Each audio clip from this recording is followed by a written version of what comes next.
Est-ce qu'en prévision de ta chirurgie bariatrique ou même suite à l'intervention, tu as décidé de te procurer des suppléments de protéines et là, tu te rends compte que t'en as ton troc.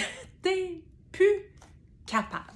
Le classique qu'on retrouve dans bien des foyers au Québec, c'est le fameux Première Protéine que l'on retrouve chez Costco. D'ailleurs, février 2021, je pense qu'il sera en rabais tout le mois. Mais est-ce que vous en avez présentement à la maison, puis vous vous dites, là, le fait de le boire tout seul comme ça pour combler mes besoins en protéines, je suis tannée, je sais juste plus quoi faire avec. Donc, premier élément, évidemment, il faut se poser la question, est-ce que vous en avez besoin ou encore besoin? C'est-à-dire, est-ce que vous comblez vos besoins en protéines directement avec les vrais aliments, ce qui est toujours l'idéal. Mais si jamais ce n'est pas le cas et que vous avez toujours besoin d'un supplément et que justement vous en avez à la maison. Premier élément, boire ça directement au goulot.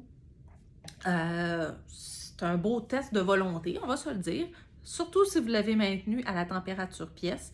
Donc, je vous suggère fortement, premier élément, de vous servir ça dans un verre très froid. Donc, non seulement de le réfrigérer préalablement, mais même qu'idéalement, on rajoute la glace. Si vous avez un bon mélangeur, malaxeur qui peut même vous faire une espèce de slush, là, faire en sorte que la glace devienne en petits morceaux, ça peut même être très intéressant pour vraiment aller le rafraîchir.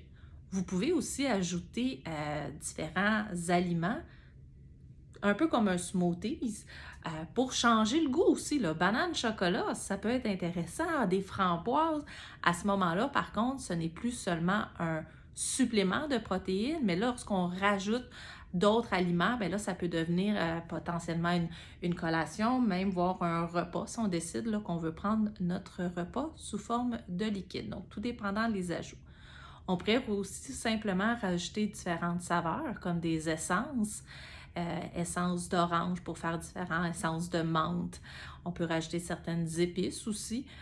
Ceux qui aiment un peu le goût là, citrouille, là, je sais bien qu'au moment où j'avais publié cette vidéo-là, on va être en plein hiver, mais si ça vous réconforte la période de la citrouille, muscade, cannelle, ça peut être des petits ajouts intéressants dans votre supplément de protéines. Autrement, ce qui peut être intéressant, c'est de carrément cuisiner avec ce supplément-là. Donc, tout dépendant si vous avez des recettes auxquelles vous d'habitude vous ajoutez, par exemple, du lait. Bon, peut-être que vous utilisez déjà du lait protéiné, donc du lait naturel plus à 18 grammes de protéines par tasse, mais il pourrait être aussi intéressant si vous en avez déjà à la maison dans votre recette de muffin, dans votre recette de crêpes, dans votre recette de pain doré au caramel. Alors, vous pourriez substituer le lait d'une recette par le supplément, donc en choisissant peut-être justement la saveur là, qui fait le plus de sens là, dans le cadre de la recette que vous êtes en train de préparer. Et par la même occasion, bien, ça augmenterait l'apport en protéines, par exemple, de votre muffin ou de vos crêpes déjeuner. Vous pouvez aussi faire carrément des recettes à base là, du supplément.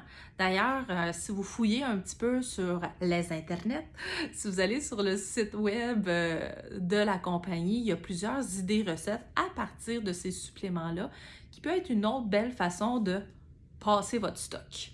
Donc, plutôt que ça traîne, que ce ne soit pas utilisé, si vous en avez besoin, bien, autant justement trouver une façon de l'intégrer dans votre alimentation.